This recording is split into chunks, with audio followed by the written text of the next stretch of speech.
firstly, quick introduction. So the panel that we've got today, we're going to be talking about planning and delivering accessibility at events.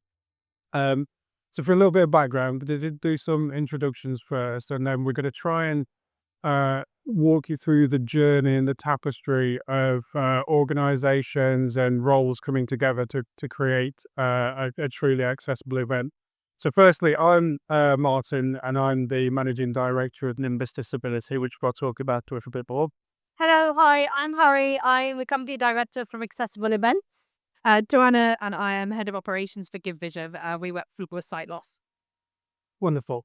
So it's a difficult thing to fit into 40 minutes, especially when we've not done anything particularly well rehearsed between us at all. So what we're going to do is talk a little bit about each of our individual roles and how we kind of pass the baton down the organisation and down the different roles. So firstly, to introduce us as a group, we're all from very different organisations, but what we tend to find when we're talking about accessibility is that we are all working on the same team. We are all working towards the same end and the same goal, which is about providing an excellent service for disabled people. And it's very difficult for one organisation to be all things to all people. So we're very clear in kind of segregating each of our roles and doing really good at our part of it without trying to take over any other parts of it. So this is a photo from us standing outside the very cold in the showman's show.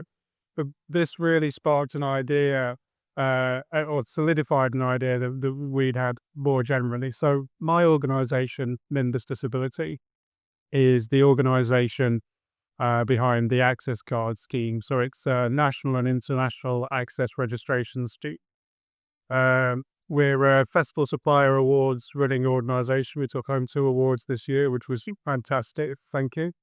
But the main thing that we do is work in across the whole visitor economy. So it's everything from live music, festivals, farm parks, West End theatres, the whole shebang. Anything where a pre-registration of an access requirement is useful to gather what a person's access requirements are before arrival and have those access requirements ready on arrival are really important. Now, the bit that solidified when we were all in that field in October was the concept of how we create an ecosystem of different providers that do different things and have different specialisms, and how we put that in front of the businesses that are running these shows and events. So the system that we have in the back end is completely free to access, but we've created new supplier and directory in there. I'm not going to talk to it too long because we want to get into the meat of it. But I will say we have a stand directly at the back here. We'll all be hovering around on that stand a little bit later, but everybody's got their own stand here as well. So do find the time to come and follow up and ask any questions. So I'm going to take the weight of taking the legislation side of it.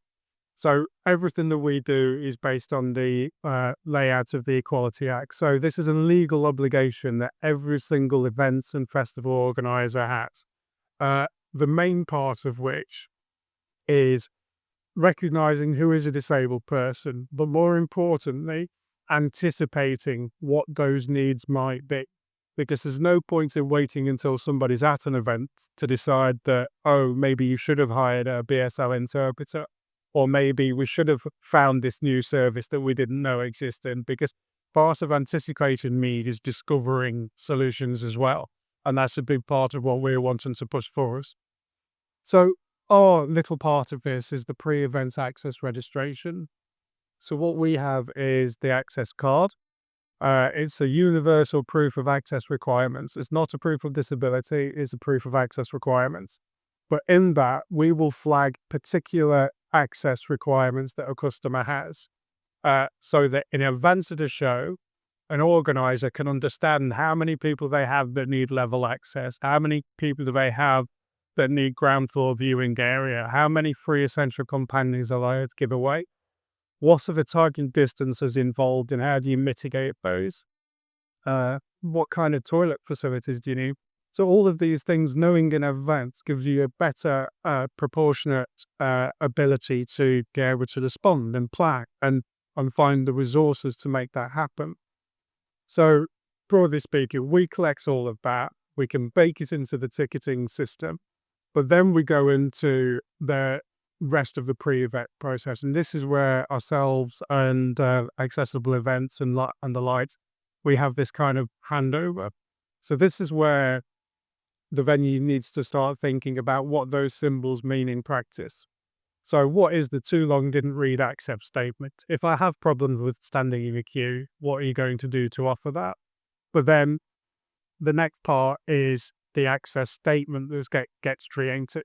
Now that access statement gets created as part of a liaison across all of these fields. So typically we'll just go, right, there's your data, you've got the data, and now it's over to you to interpret. And this is really where organizations and teams like us through accessible events come in. So Really other one. yeah. Yeah, so accessible events, in terms of what we offer, but there is a lot of data that you've already compiled within the Nimbus system.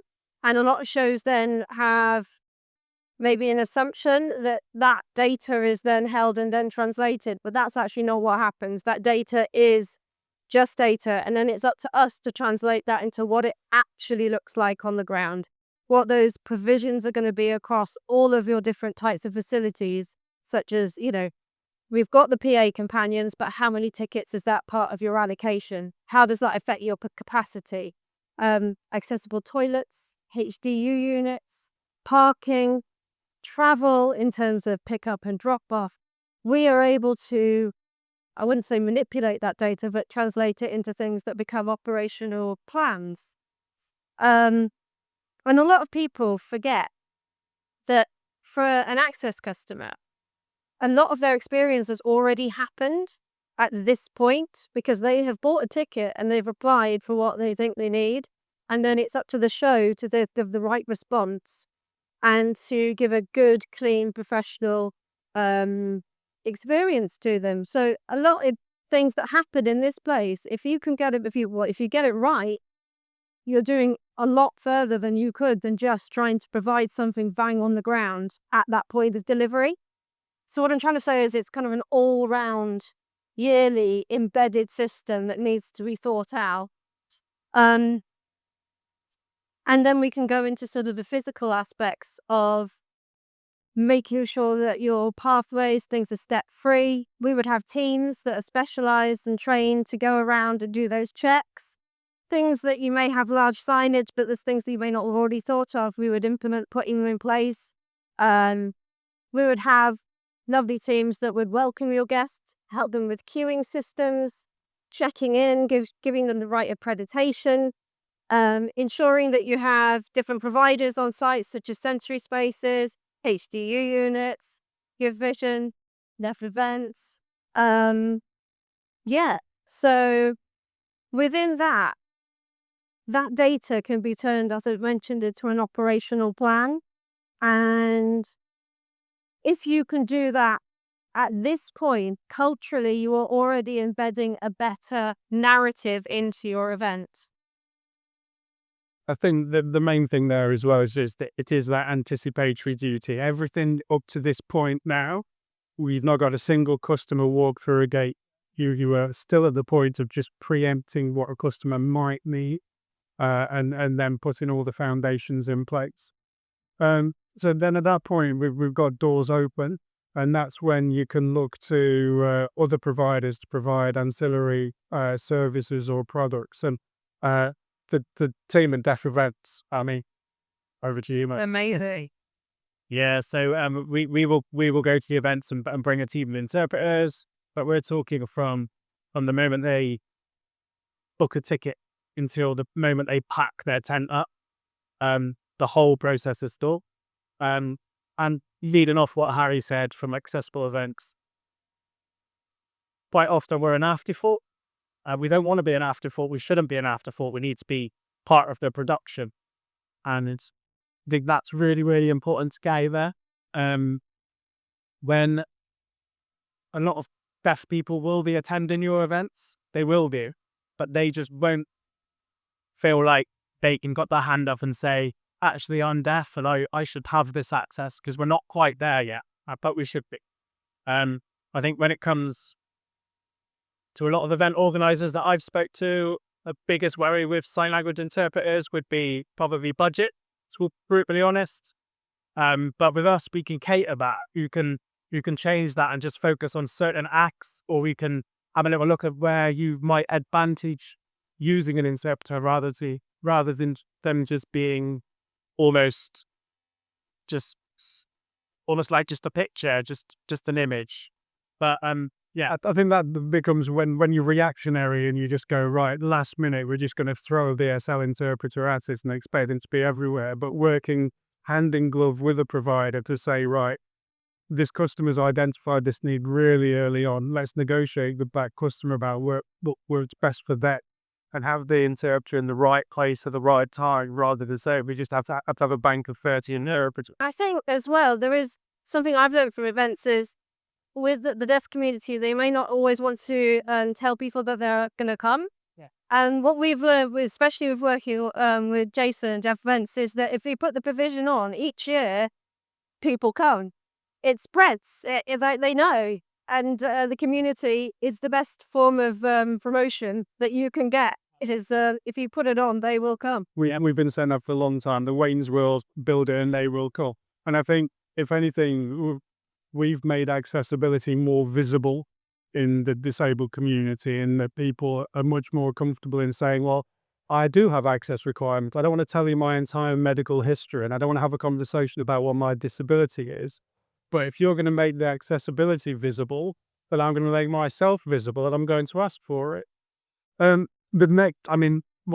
The next Give Vision is absolutely phenomenal project. And It's groundbreaking. I've put a video in. Do you want to start with the Principality video?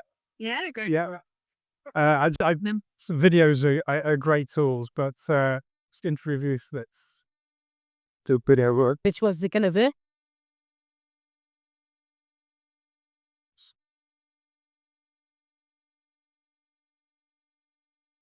There's sound, but we do have subtitles.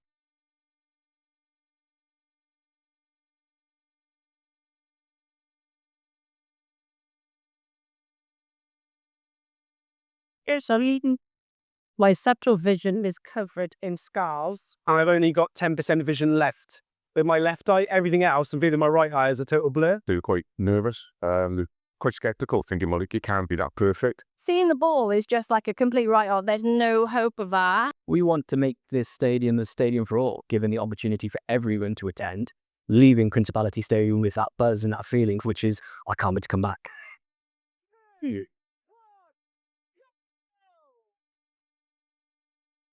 The lady closest here is 40. Is it 40? Oh, wow.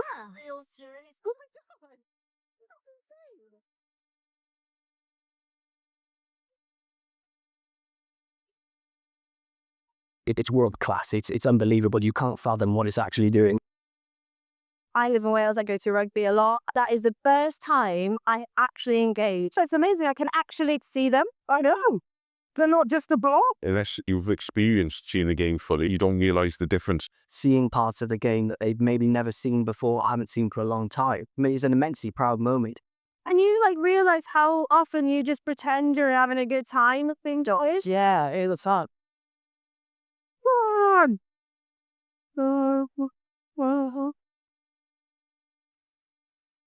Oh, wow.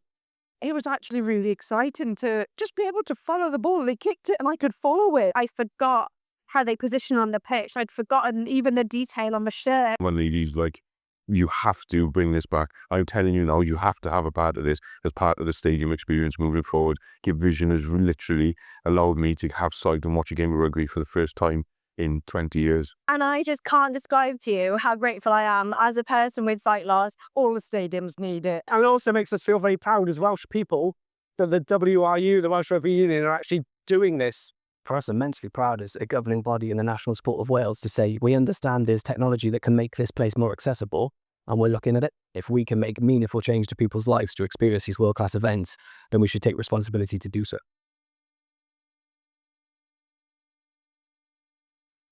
Thank you very much for including that. I don't think I could ever put into words quite as well as the people doing that video really why accessibility is so important. I mean, they say that the lady that's talking about feeling engaged for the first time in a long time always really stands out to me. So yeah, thank you for including that.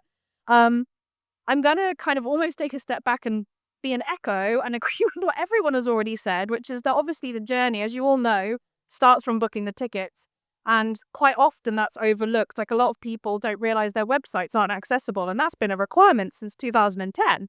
No one takes that time to get a screen reader and sit and actually check for themselves. I say no one. I'm sure there's people here who are, sorry, not all of you, but people don't tend to do that. And then it gets to the point where things don't change until complaints start rolling in, which I'm sure is something you've all experienced.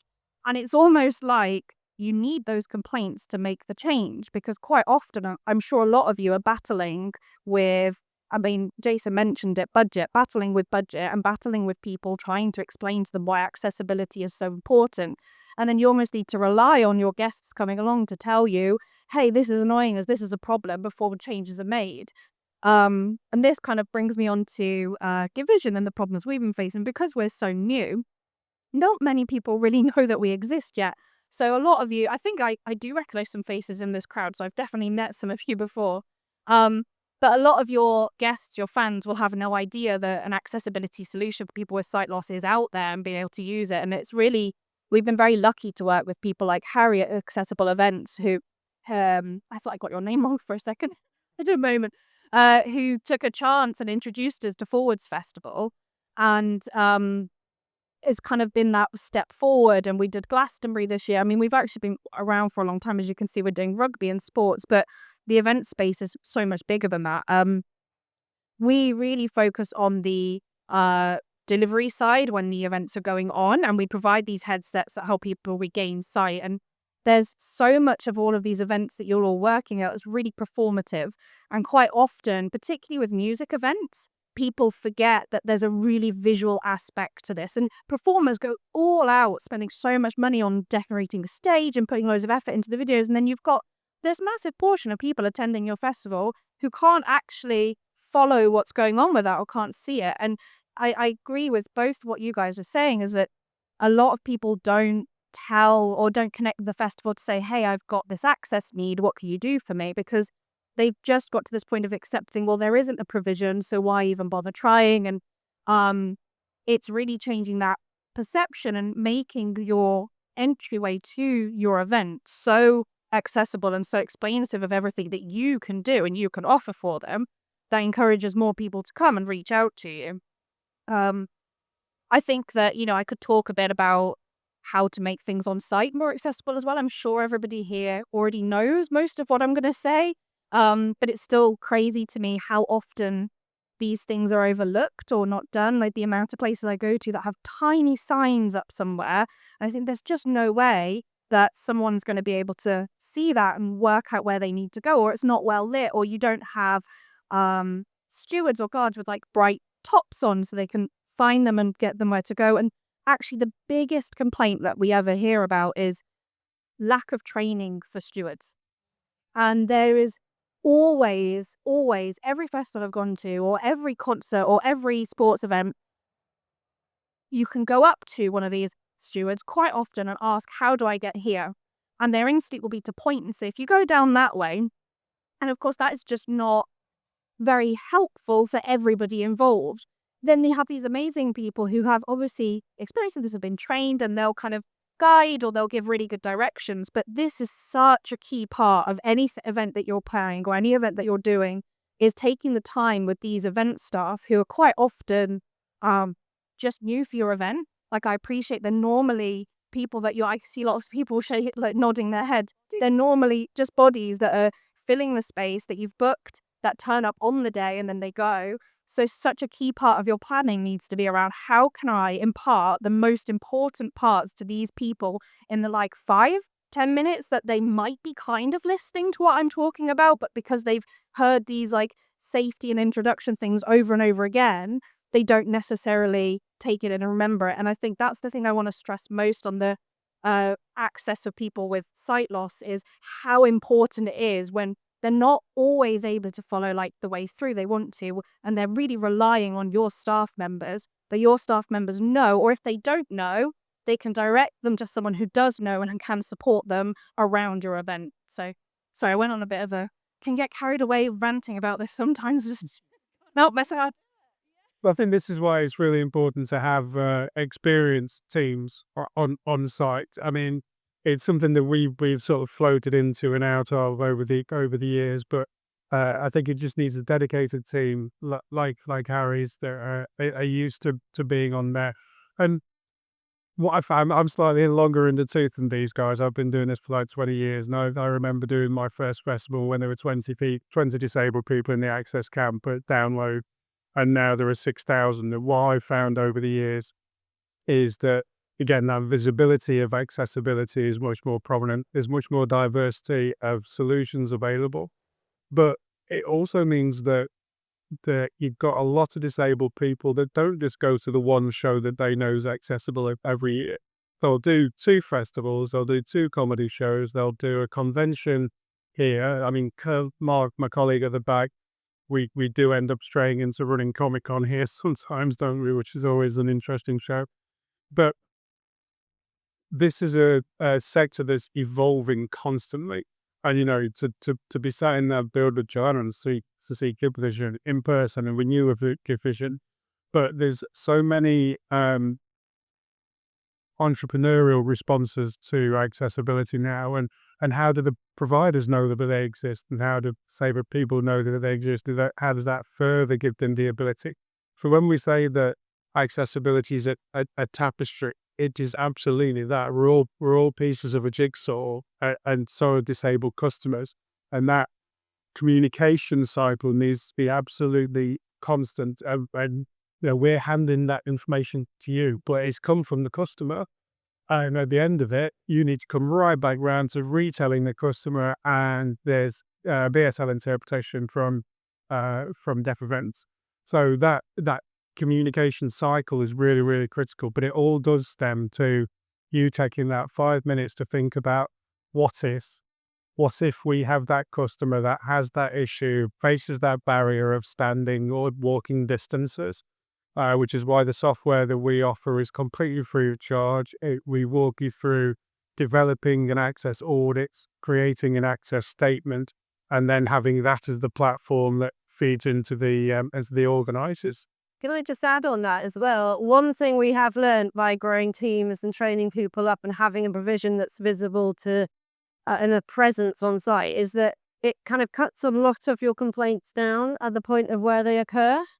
Because even if you can't actually solve something there and then, having somebody and a face to respond to you and de-escalate or talk to or provide empathy within that, they don't necessarily always go away and write that email afterwards.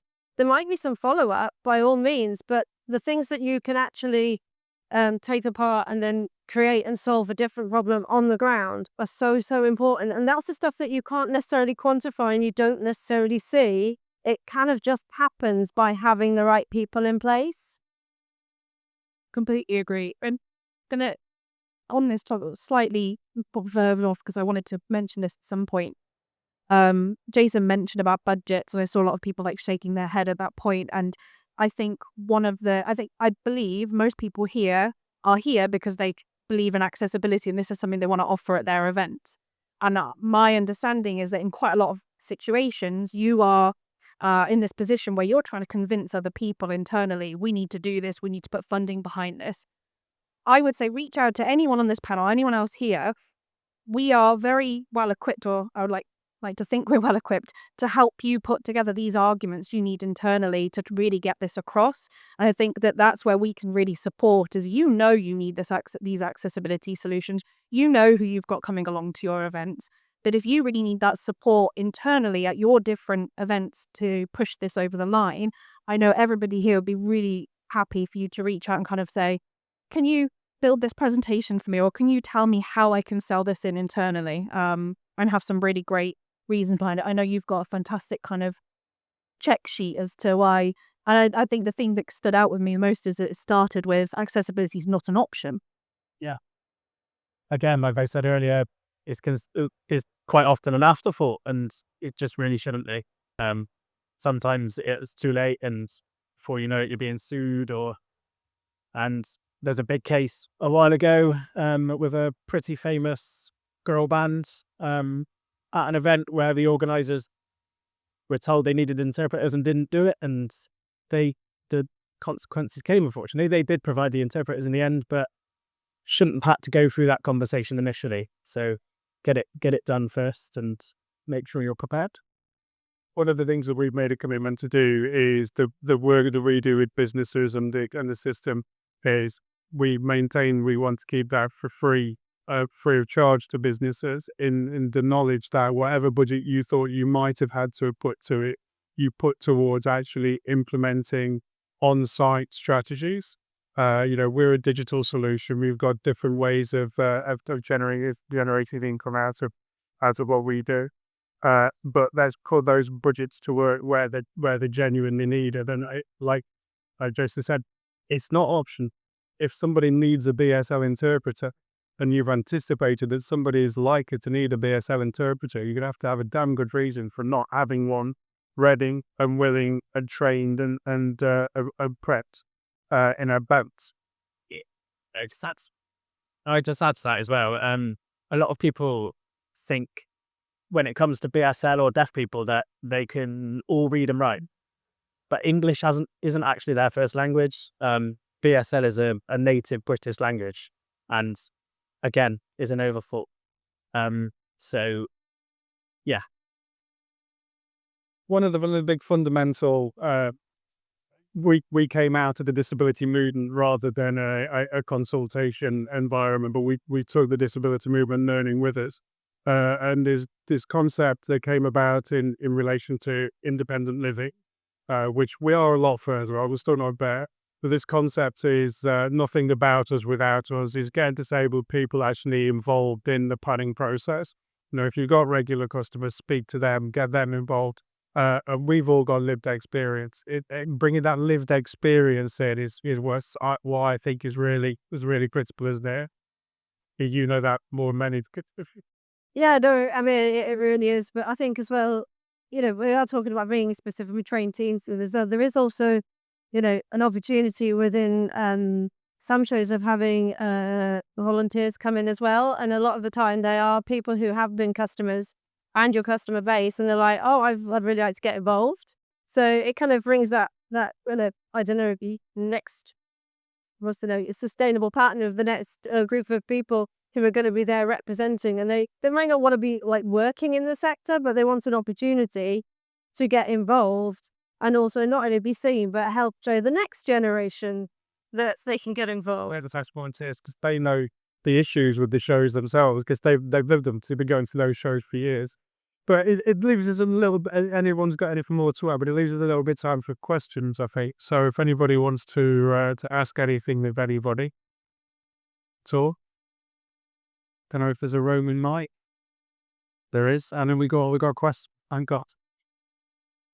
I work at a lot of festivals doing a lot of stewarding, and I know that I personally am guilty of just pointing in the direction and going, it's kind of that way and turn right.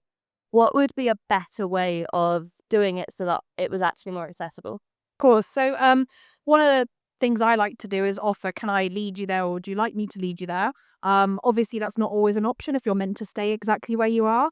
But an exercise that you can do at home to try and practice this is close your eyes and describe to yourself how to get to somewhere else in your house. And then if you're on site and you're thinking about that, you can give a really good description. People with sight loss are very used to having that kind of information, using that to navigate their way around. It's also really good to give some sort of focal point, perhaps, that's in that area. The majority of people with sight loss have remaining sight. They're not all going to, but that gives them a point to aim for, something that's standing out. And then you could also, if it's too kind of complicated let's say too complicated, but there's a lot to get to somewhere, direct them to the next best place, like the next steward along or something like that. But yeah, I would always say my go-to would be like, would you like me to go with you? And then offer, do you want an arm? Quite often people want to hold on to an arm or that, and just make sure there's and this is more of an overall for venues, make sure that there's no obstacles kind of just laying around on the ground. But most places are pretty good at that anyway. Have that. Thank you.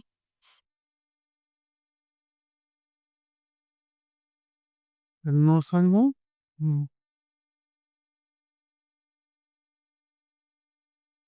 Oh yeah, sorry. I run a sort of small micro festival, about 2,000 people, with sort of accessibility, or not additions, but things for deaf and partially sighted people. Is there a sort of scalable? Obviously, we talked about budgets. Is there a sort of system of priorities? You would say that you would start with a smaller event. Obviously, a 100,000 person event, you obviously got a much more budget to build in these kind of things. How would you address that for a smaller event? For me, I always say footsteps are footsteps in the right direction. You know, you started something, but we always say as well, like I mentioned earlier, we will think about what you need to have interpreted. The main thing for us is safety, of course.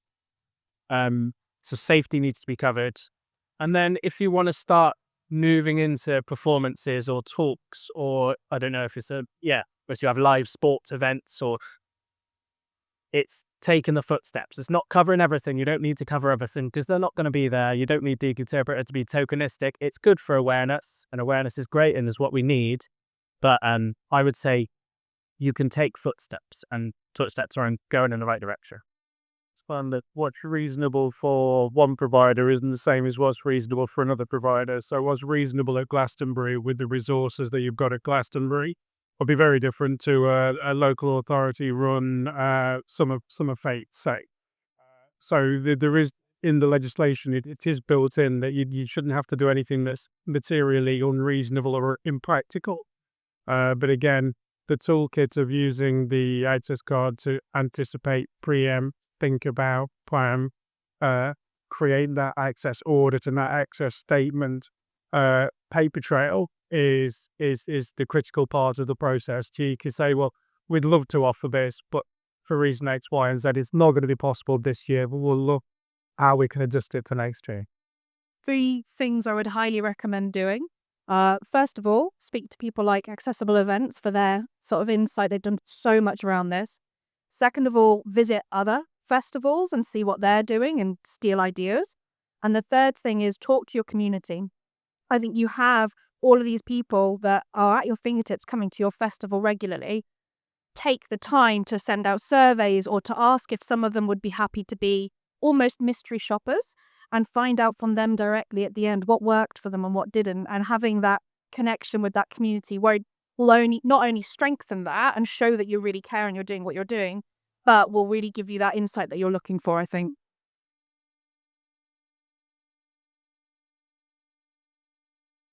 Anyone else? Okay, well, like I said, we're going to hang around the Nimbus Disability stand right now if anyone wants to collar us straight after. These guys have all got their own stands towards the entrance directly in front of us as well. Sorry? The dinosaur. He looked for the big dinosaur. By big dinosaur, if you didn't catch that. Talk to us. I mean, that is the first step of anything. Is talk, have a conversation, start thinking. Like I say, we've got toolkits available. But thank you. It's nice to see a full house, and we always find that people are genuinely interested and engaged on this. So thank you for coming along. Cheers, guys. Yeah. Thank you.